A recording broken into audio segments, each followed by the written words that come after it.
Hello, I hope you're well. This is the 11th of November. I'm Paul Anderson-Walsh and welcome along to Renew Every Morning. While we're here, we're going to now get into our conversation around really trying to understand and kind of break down the whole notion of 1 Corinthians 13, which is the key to this kind of nature of God was given to us in 1 John, where John said, "Little children, I write to you because you know the Father." And then he goes on to tell us the nature of the Father, that God is love. And then in 1 Corinthians 13, Paul tells us about what love is. And we've been trying to prepare ourselves really for what is so difficult to grasp, this whole nature of what really love is and how it comes towards us. More than that, it's being birthed in us. And it's such a revolutionary idea. So my talk today is literally called this: Little children, you know the Father. And this is what I want to call the Ascent of Agape. So we talked about the idea. I told you I didn't think there's anything random about the way that Paul puts together his attributes or characteristics of love in 1 Corinthians 13. There's nothing random about it at all. It seems to me to be very calculated and very well thought through. And to me, if there's one sentence that really kind of defines the whole of my book, Safe and Sound, it's that sentence from 1 John 2. Little children, you know the Father. That's it. And it just, everything else, it seems to me, faith, grace, righteousness, holiness, peace, joy, freedom, all of it flows from that. You know the Father. Or indeed, if you don't know the Father, none of that is accessible. Not really. Not faith as we understand it, not grace in its most beautiful sense, certainly not righteousness, just some horrible brand of righteousness called self-righteousness. It's such a key to unlock it. But because you know the Father, and this is the child phase, if you know the Father, or since you know the Father, you're safe. Not only are you safe, but you're sound, which is the lovely thing. So now here's the thing then. If you know the Father, then you also begin to know what love actually is, because God is love. We've seen that, right? And Paul tells us in 1 Corinthians 13 that this lovely definition of what love is. Now, it's important to say it's not that God has love. It's not that God shows love.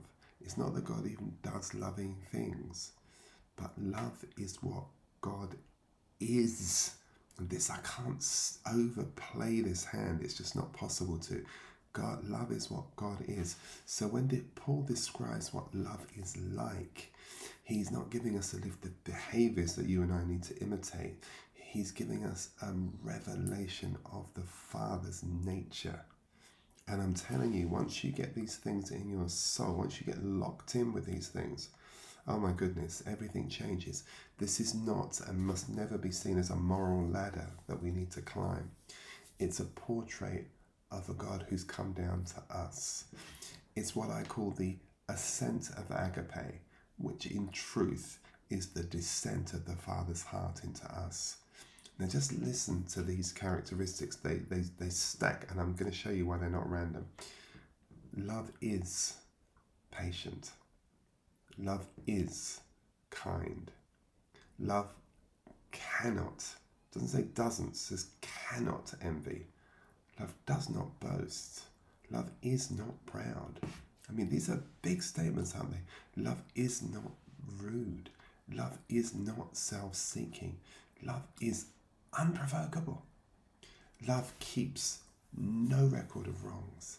Love thinks no evil.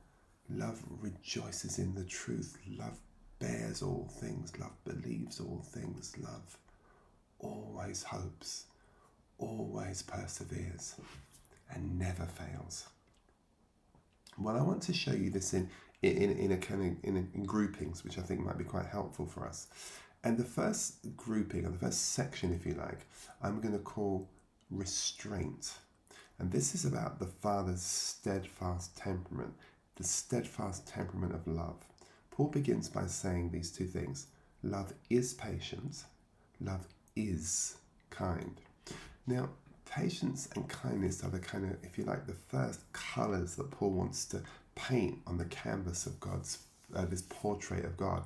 And these are the first colours that he's going to use. Love is patient and kind. Well, we'll talk about those because I'll break each of these down for you over the coming days, but just hold it for a minute.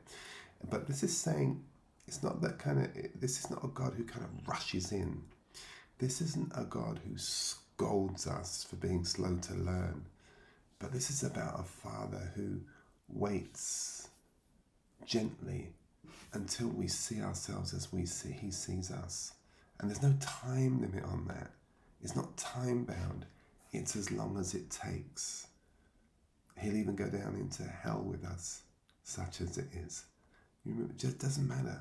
But he waits and he waits and he waits. Now, then Paul says, this is what love's not. So I've told you two things that love is, but here's two things that love is not. It does not envy. So it's not envious. And it does not boast. And it is not proud. And it is not rude. So love doesn't envy you. Love isn't boastful. Love isn't proud. And love isn't rude. Now, that is an interesting picture, right? Because that's what divine composure looks like. No rivalry, no insecurity, no humiliation. The Father doesn't compete with his children. He completes them. And this is an important point, right? Some of us know what it is to have parents that compete with us. Some of us know what it is to have parents, some of you rather, know what it is to have parents live vicariously through you. I mean, it's just hideous. This is the atmosphere of what you would call just divine safety.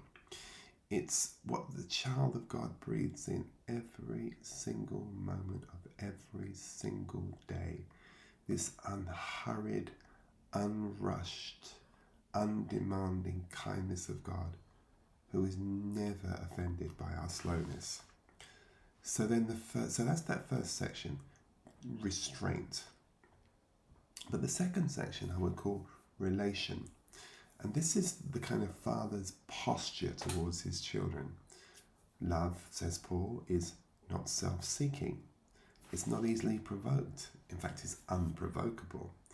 It keeps no record of wrongs. Oh gosh, I wish you'd just mark this one. It keeps no record of wrongs. It thinks no evil, and it just rejoices in the truth. Now listen again. This is important. Don't listen to this as a kind of list of instructions, but just as the Father's disposition toward you. And it just hear it one more time. Love is not self-seeking. It's not provocable. It keeps no record of wrongs. It thinks no evil and rejoices in the truth. Love seeks good for you. Love does not seek his own gain. Love cannot be provoked into anger, because in Christ every account has already been settled. Love keeps no record of wrongs. Now you might do, but love doesn't. There's no secret ledger. There's no book. There's no black book with black marks. There's not a detention register. Nothing. There's nothing there. There's nothing going to be brought out in evidence against you. Nothing. He doesn't suspect you of evil motives. He knows your heart even when you don't. And he rejoices not in perfection but in truth, in every honest step you take towards freedom. And this is what it means to know the Father, to realize you live under a sky that never darkens. The Father's mood doesn't swing one way or another like some sort of, neurotic pendulum based on your behavior or your performance. You are secure, living in unwavering affection. So section 2 then is about relation. And section 3 is about resilience. And this is interesting because this is about the Father's covenant faithfulness. Paul makes a bit of a shift in his tone. He moves from what love is not to what love always is. It bears all things. It believes all things. It hopes all things. It endures all things. And here is you can only call it the resilience of divine love, the unbreakable, the unshakable, always believing, always hoping heart of God. It's just so gorgeous. And he bears with you in your weakness. He believes in you even when you stop believing in yourself. He hopes for your restoration long after you've given up. And he endures through every fall and every fear and every failure. The Father's belief in you is stronger than your belief in him and stronger than your belief in yourself. And that's the glory of it. He's already seen your end from your beginning, and he's not disillusioned because he was never under any illusion. You're not holding on to him, my dear friend. He is holding on to you. And then the fourth section we might describe as radiance, and this is the kind of Father's eternal constancy. And this is when you get to the summit, I think. And Paul writes 4 words that for me that are just beautiful. Beautiful, beautiful, beautiful. And I say 4 words, 3 words. Love never fails. That's it. That's it. That's it. Now that might not be a promise about human relationships, but it is a statement about the divine nature. Only God is eternal, and only love never fails. So Paul is saying the Father never ever stops being the Father. Everything else in creation can have an expiry date. Love does not. And that means, as the beloved of God, you are living inside of something that cannot die. You're carried by an affection that cannot wear out. An affection that can't lose its patience, that can't turn away from you. Even when you lose faith, he remains faithful because he cannot deny himself. And let's take section 5 then. So this is about the ascent to abiding. And that's really Paul's calling us to I think this is an ascent to love. But as I say, perhaps more specifically, it's perhaps a descent of God's being into ours. The condensation of God is quite extraordinary. Love's not a kind of staircase that we have to climb toward perfection. It's a river that flows down and makes glad the city of God. Comes through the Father, through the Son, through the Spirit, and down through into the hearts of his children. So we don't climb it, we consent to it. We don't perform it, we participate in it. We don't do anything like that. The more we rest in it, the more we become it. And that's what it means to be safe and sound. To know that love is not a test you pass. It's just a presence that you get to dwell in. So it finishes by saying this. The child knows. Little children, you know about the Father. It doesn't say that. It doesn't say little children, you know about the Father. You've got some details on his biography, you know his whereabouts. It says, you know the Father. Knowledge here is intimacy. It's not information. It's a knowing that comes from being known. And the Spirit whispers in us, you are my beloved child. In you I am well pleased. And once you've heard that, I mean really heard it, everything changes. Fear loses its grip, shame dissolves. You no longer love in order to be accepted. You love because you are accepted. And so in the days that are ahead of us, when we start to look at these traits individually as opposed to how we've done in sections now, I just pray that you would just own every single one of them. Love is patient. The Father waits for you. Love is kind, the Father welcomes you. Love keeps no record of wrong, the Father has let it all go. Love bears, believes, hopes, endures. The Father holds you in his faithfulness. Love never fails. The Father's heart toward you will never, ever change. So today you don't need to try harder. You don't need to try and love like God. You need to rest more deeply in the God who loves like this. Because when you do, when the little child knows the Father, the child becomes like the Father. And that, my dear friends, is the Ascent of Agape. And that's what it means to be safe and sound. All right. Hope you enjoyed that. Look forward to seeing you tomorrow. If you liked it, share it, subscribe, let other people know about these videos. All right. See you soon. Bye-bye.